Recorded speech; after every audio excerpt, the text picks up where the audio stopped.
உடல் எடை குறித்து கேள்வி எழுப்பிய யூடியூபரிடம் நடிகை கௌரி கிஷன் வாக்குவாதத்தில் ஈடுபட்ட நிலையில் கௌரி கிஷனுக்கு ஆதரவாக பலரும் கருத்து தெரிவித்து வருகின்றனர்.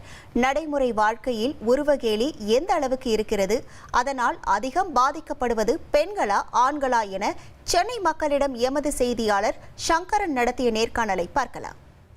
இளைஞர்கள் மத்தியில அவங்களுக்கான ஒரு தன்னம்பிக்கையை தகர்க்கக்கூடிய வேலையை தான் இந்த பாடி ஷேமிங், உருவகேலி அப்படின்றது செய்யுது. அது குறிப்பா பெண்களை ரொம்ப அதிகமா காயப்படுத்துது.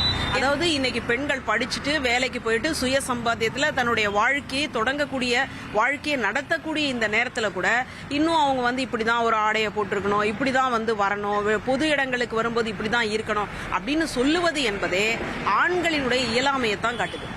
ரொம்ப ஹெல்த்தியா, ரொம்ப ஃபேட்டா, குண்டா இருக்கிறவங்க இவன் குண்டா இருக்கான், ஃபேட்டி பீப்புள் அப்படின்னு சொல்லும்போது அவங்க மனசுல ரொம்ப கஷ்டப்படுவாங்க.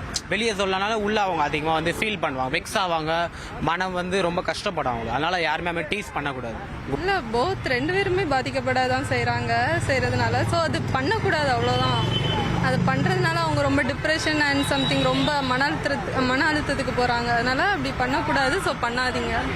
அதாவது உருவகேலி அப்படிங்கிறது அதிகமாக பெண்களை பாதிக்குது அப்படிங்கிறதான்.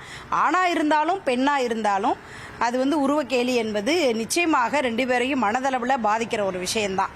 இந்த ஒரு சம்பவம் என்பது தமிழகத்தில் பத்திரிகையாளர் மட்டும் நாங்கள் சொல்லலை, சமூகத்தில் பொதுவெளியில் எந்த இடத்துல யாரை பற்றி இந்த மாதிரியான வார்த்தைகள் வெளியே விடுறாங்களோ அவர்களுக்கு இது ஒரு எச்சரிக்கையாக இருக்கும்.